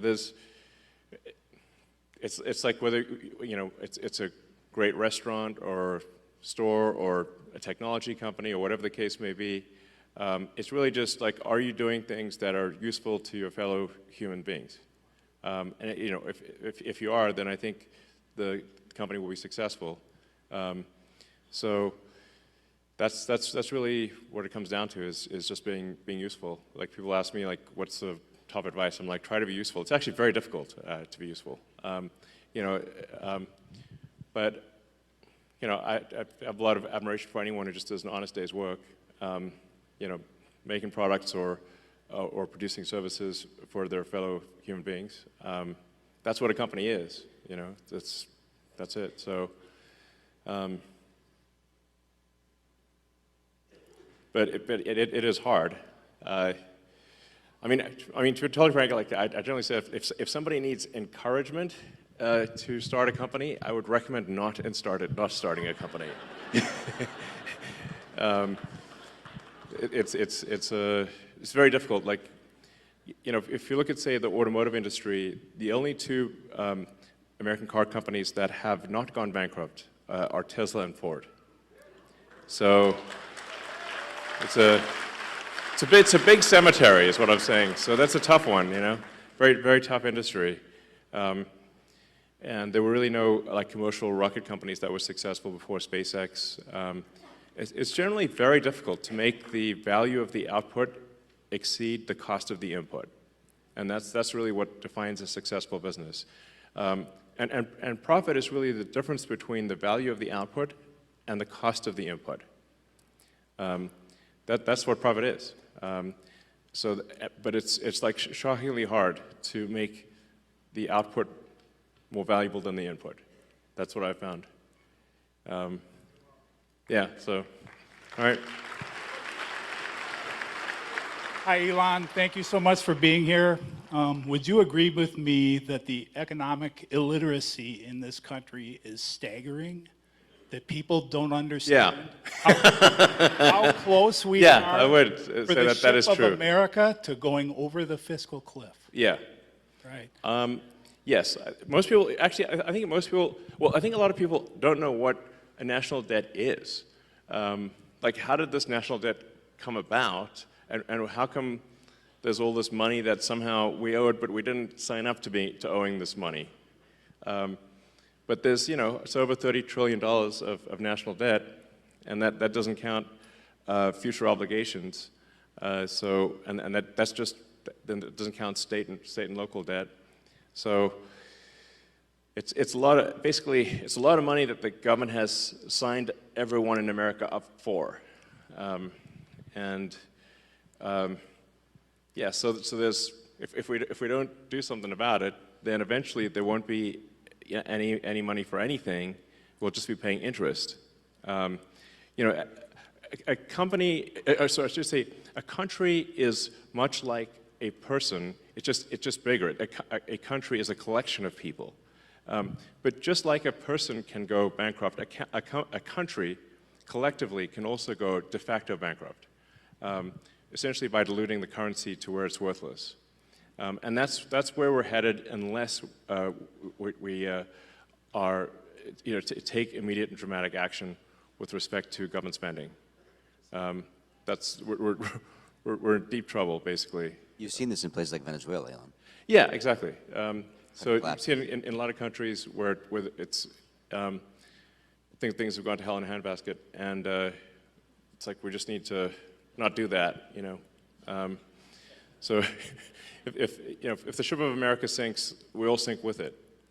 This is something that I try to tell people in the sort of commercial sector, that like you're not going to, your company's not going to make it if the ship of America sinks. So we all got to work together here to make sure it does not.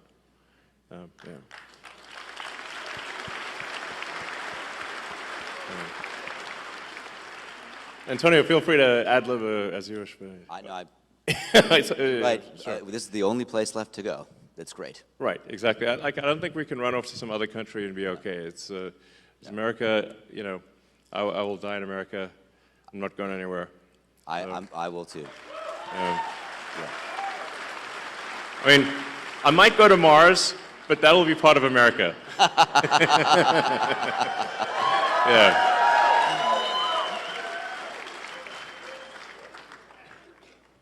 Hi, Elon. Thank you so much for taking the time out of your busy schedule to be here today with us in Green Bay, Wisconsin. Yeah. Woo. I just want to say that Doge's findings demonstrate to the American people that the government clearly does not care about our hard-earned tax dollars.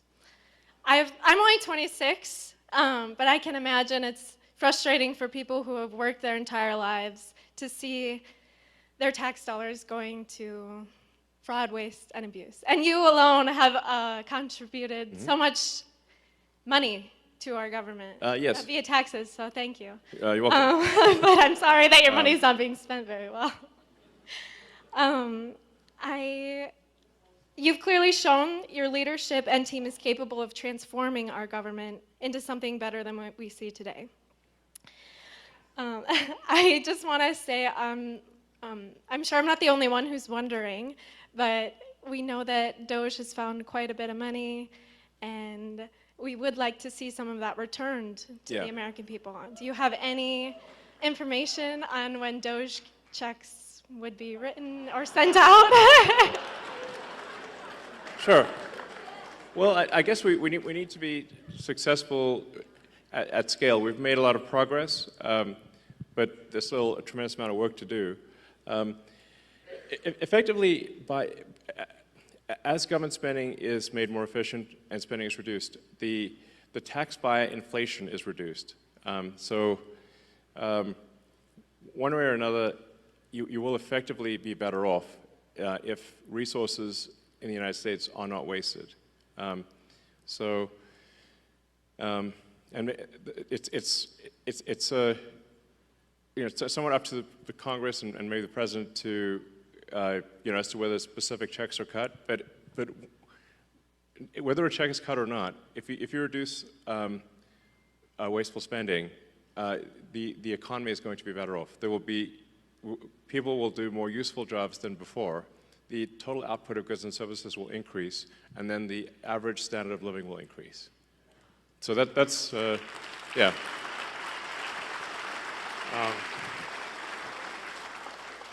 I think the most important lesson in economics is simply common sense, that the more people in a country that are engaged in producing useful products and services, the better off that country will be. Like you could run the sort of thought experiment to say, in the limit, if we moved everyone in the car industry into the DMV, there would be no cars, but there would be a lot of regulators. So then you say, well, okay, well, then how many people should be in the government versus not government? And generally, I think you want to minimize the number of people in government. There's still, be a lot of people in government, but you want to keep that to a minimum and move people from low to negative productivity roles to high productivity roles in the private sector. Yeah. Okay. Hey, Elon. So the first time I heard about population collapse, I think was from you on Joe Rogan. I grew up in the generation where it was very overpopulation, global warming. A lot of people don't want to have kids. My wife and I just had our first. She's a year. Hi, congratulations. Hi, John. Thank you. Amazing. And I'm finding out very quickly a lot of these things I was told about having kids, losing personal freedom, it's well worth it. I mean, I would recommend it to everybody, as I'm sure you would. And absolutely. I mean, I've been banging the baby drum for ages. Yes. Yeah. So my question to you is, what's the most surprising and fulfilling thing you've learned from your kids? Especially we've seen you around X all the time with Trump. So what's your most fulfilling thing you've learned from having kids? Yeah, and X is in the back there. So hopefully he's watching this. Hopefully, yeah. I think I think nothing makes you happier than kids. Really, is what is the truth of it. So,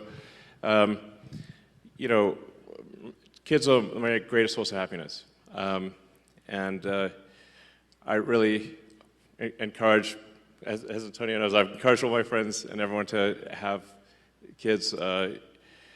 It is concerning. The United States has been below replacement rate. The birth rate in the United States has been below replacement rate since roughly when I was born, around 1970, 71, thereabouts. And I think last year was the lowest birth rate on record. It was very low. And then we're seeing this trend in almost every country on Earth. This is worrying because it's like, well, if something doesn't happen, humanity is going to disappear. So it's, I think, very important to have kids.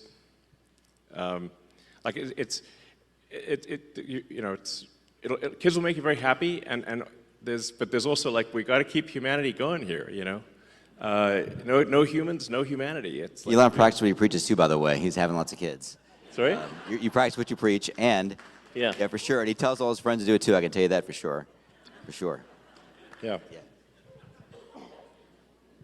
So, all right.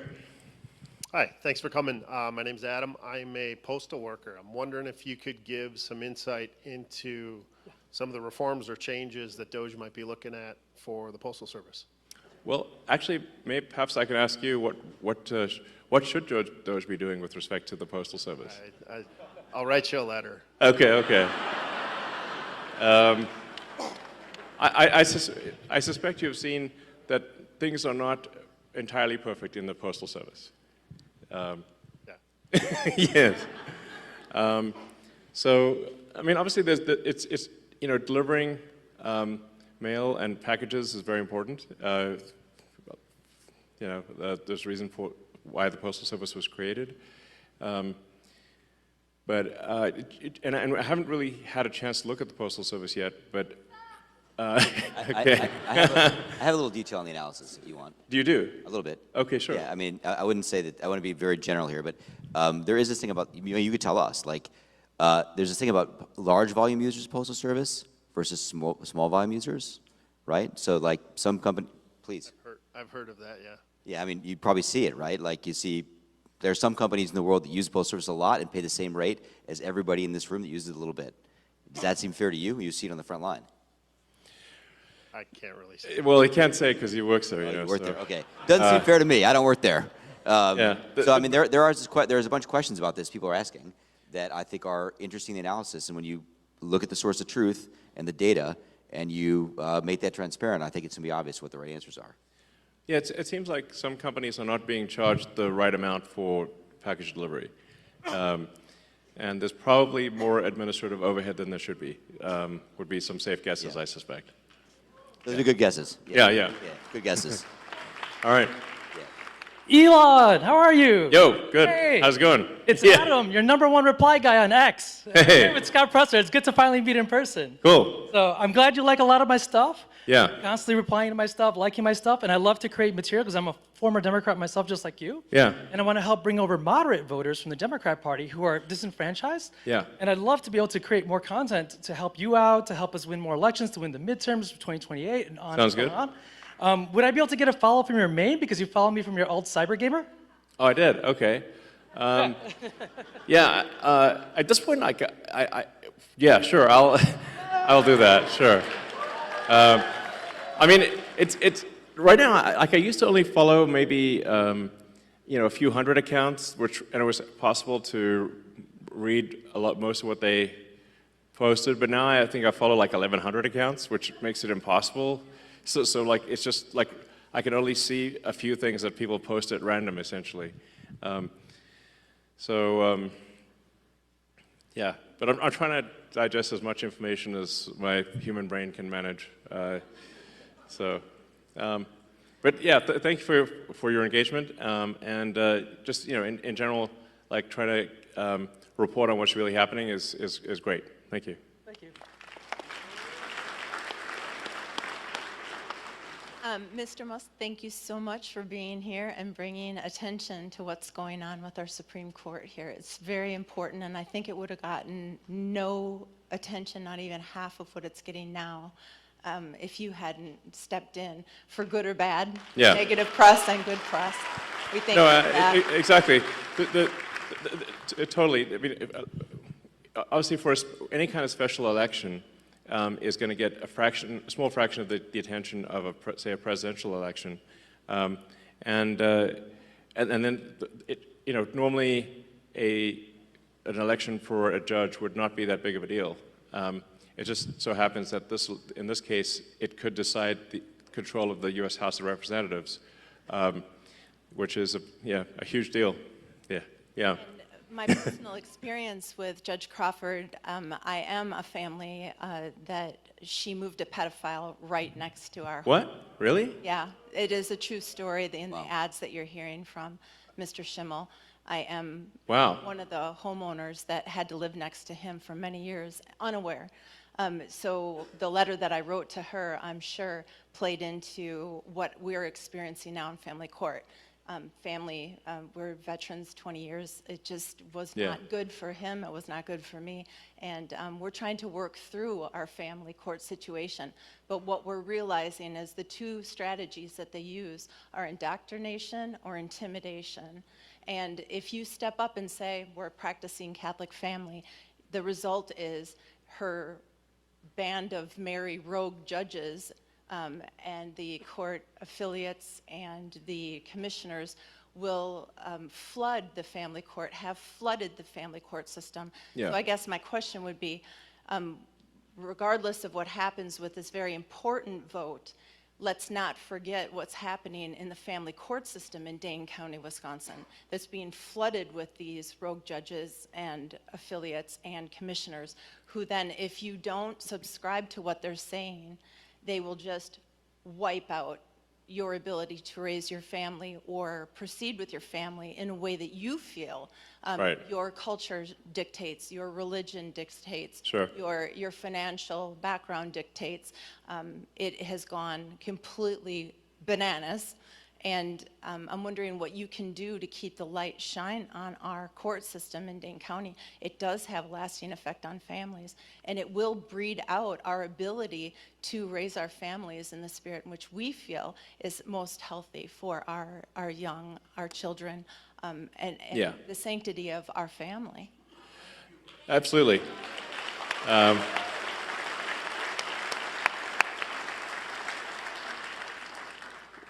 I think that's fundamental to life, liberty, and the pursuit of happiness, which is the foundation of America, that you should have control over your family, not the state. The state should not have control over your family. It's insane that people would think that. So, we've had friends have to escape California because of this. yeah. I mean, it's literally had to leave because the state tried to take their kids because they're imposing the state's values on the kids, and they literally had to leave overnight. More than one friend, we've had this story. Really? Really? Yeah, no, there's a thing, a change the law in California where if the teachers determine that it's in the kid's interest, like if you don't respect, I don't know, 10-year-old's pronouns or something, the state can take your kid in California. So it's insane. It's state forced indoctrination, and if you don't match their, whatever the state wants, then they can take your kid in California. It's a big deal. Yeah, exactly. So it should just be, families should have control over their own circumstances, and it should not be the government that decides how your children should be raised.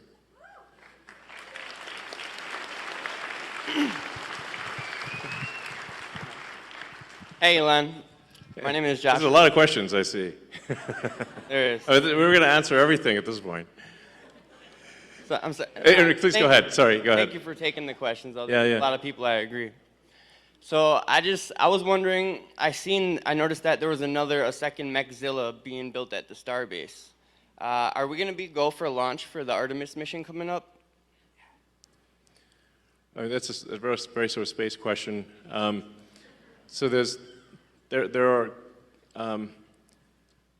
are two towers in South Texas, and then we're planning to build two towers at the Cape in Florida, and then probably some more elsewhere in the future. But there'll be twin towers at the Cape and twin towers in South Texas, the Starbase. So, all right. Hey, Elon. Good to meet you.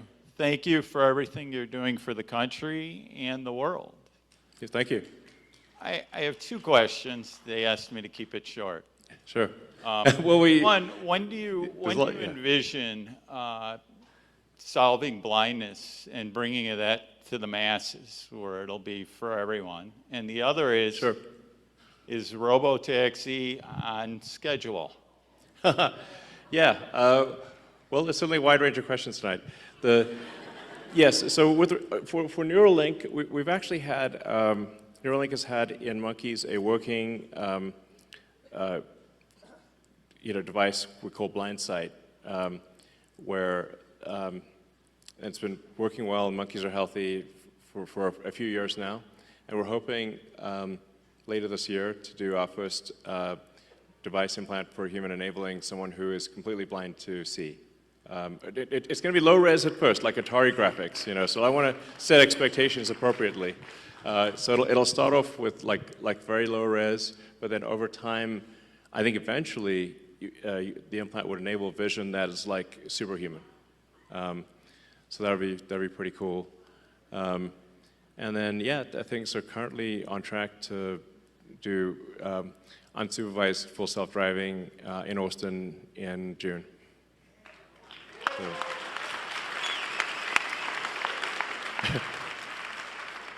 So I think we probably we'll take maybe 4 more questions, so just 2 from that side and 2 from that side, and then we'll call it a night. So go ahead. Oh, thank you so much. First of all, you are beyond absolutely legendary and an absolute true hero. So thank you so much for everything you're doing, achieving, accomplishing. You've done so many impossibles. It is astonishing. Thank you. But my name is Brian Wright, and I've been filming from last year all the way into this year a docu-series on finding peace. And during this election year, the episode was how many lines do we actually need to cross in order to be able to find peace?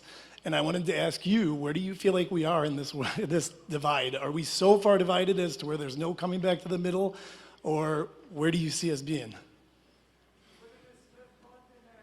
Yeah, we should restore the Smith-Mundt Act so that the government cannot spy or issue propaganda to the people.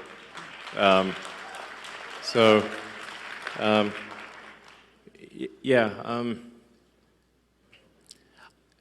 don't know. I mean, I kind of thought that we're headed in a good direction for a while there, and then the last month or so, there've been these like crazy violent things happening against Tesla and protesting me and whatnot, and I'm like, this is just nuts, and a lot of people sort of parading signs around saying that that President Trump and Elon Musk should die type of thing, and I'm like, this is really nuts, But I think the real issue is who's organizing and funding that, like the same people that organized and funded the infiltrators, who are the hecklers earlier tonight. So it's whoever they are, and I guess we know some of their names, but it's really, yeah, Soros and a bunch of others. I'm not sure really sometimes I wonder, what is their goal? Like, what's their aim? I guess, is it communism, I guess, is a part of it, or just, I don't know. Sometimes I wonder, have they thought through if let's say they got their goal, then what, So, I don't know, I'm hopeful that things calm down, that there's, that people engage in, dialogue but not violence, and that if for those who do push violence and destruction of property and intimidation, obviously that they need to face legal consequences for that. And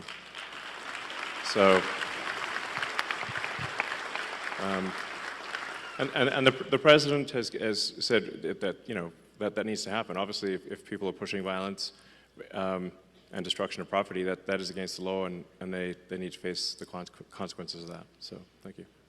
Yeah. Thank you, Elon.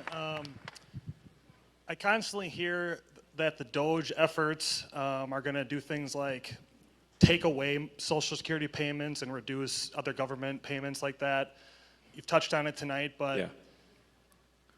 Can you you've discussed this at length over the last few months. Yeah. Can you talk again about how the DOGE efforts are actually going to affect things like the payments and other programs like that? Yeah, I guess it would be helpful because, so I can just state it as crisply and clearly as possible, that DOGE will absolutely ensure that people get their Social Security, make sure they get their Social Security, make sure they get their Medicaid, and will not be cutting any legitimate payments whatsoever. Crystal clear. I will just add to this. I've been there, working there, and I spent about the first 3 or 4 weeks of my time in the Woodlands actually working in Social Security Administration.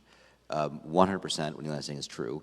Nothing has happened on the ground that would impact the level of payments going to people that legitimately are owed those payments, period. A lot is going to happen to people that are stealing from the system. Yeah. Yeah. They're not getting the payments. And you know who's screaming? They are. Because they're committing fraud. And we should take that away from them. Because they're stealing from all of us in this room and our parents. And they're going to scream loud. And it's going to get louder. But thank you for asking that question, because it is something that, as obvious as it sounds, it's a great question, because we just need to be very crisp and clear. DOGE will make sure you get your Social Security. DOGE will make sure you get your Medicaid. There will be no cuts to legitimate payments whatsoever.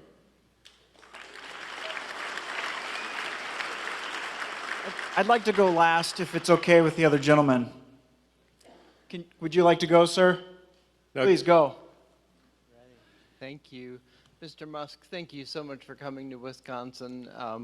I just want to thank you for calling out bad ideas on X. You do that like every 30 minutes, and if I don't see something, I'm like, wow, is Elon okay? Yeah. Yeah. And we all know that ideas have consequences, and bad ideas have victims. And thank you for speaking up for victims. And a few nights ago when you spoke with Brett Baer, when you were being interviewed, and he asked you, what keeps you up at night? And like that other question, you answered. And you paused, and it was depopulation. And I was waiting for you to say, like, oh, the death threats against my life, or the national debt, but depopulation. Yeah. Depopulation is a really big deal. It's not on people's radar. Why is that? Well, I think we haven't yet evolved to deal with depopulation. You know, I guess it's something we better evolve to deal with, or we're going to disappear. And once the depopulation ball starts rolling, you know, it seems to gather up speed.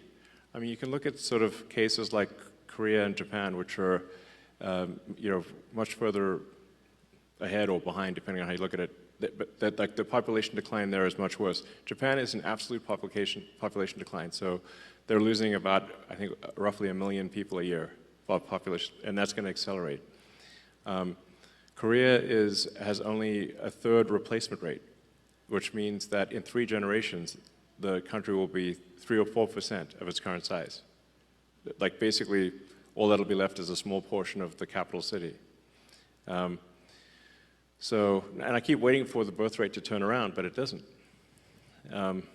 It seems like population collapse accelerates. And that's why I think it's a very serious matter. If you believe in humanity at all, you should care about this a lot. And then, you know, that's sort of, but that, you know, that's a sort of long-term thing. And the short-term thing is that America needs to be financially solvent. You know, that's what Doge is about, trying to just make sure America is financially solvent. And then there's also the risks of AI. So we want to make sure that that AI is maximally truth-seeking, and you know, ideally has sort of values that most Americans would agree with. That it's a pro-human AI, that it wants to foster the future of humanity. You know, those are the things that I think about. So, thanks. Elon, my name is Matt Haas, like Bonanza, Big Haas. I own and operate a small business here in the Fox Valley. And tomorrow I actually get the honor and the privilege to host Brad Schimel at our shop, Springhetti Landscaping. Great. If anyone's in the valley, Sounds good. come down, 4:30 tomorrow. We're having a shindig to have Brad stop by. He's going to come and give a little speech, get some, that's what this was about, was Brad's election. Yes. And so I just wanted to say, in your opinion, what is Brad going to do for small business owners like myself? Well, I think he's going to help get the government off your back. So that's a big deal. You know, for anyone that starts a business, you know, it's like you used to just be able to open a store and not get like a zillion permits and licenses and everything. You know, that's how America, you wanted to make a product, you just made the product. And you didn't have to satisfy a massive body of regulations and get a permission from all sorts of agencies. So hopefully, Justice Schimel is, you know, supports that and helps get the government off your back. All right. So let me finish by saying, obviously, yeah, those at the state level will be cool. But just remember, like, the importance of the election on Tuesday is gigantic. It could decide the future of the House of Representatives. It could decide then the future of America and the future of the world. So it's absolutely critical that you need to just drag friends and family to vote on Tuesday for Justice Schimel and for voter ID. So, thank you. Thank you, guys. Thank you.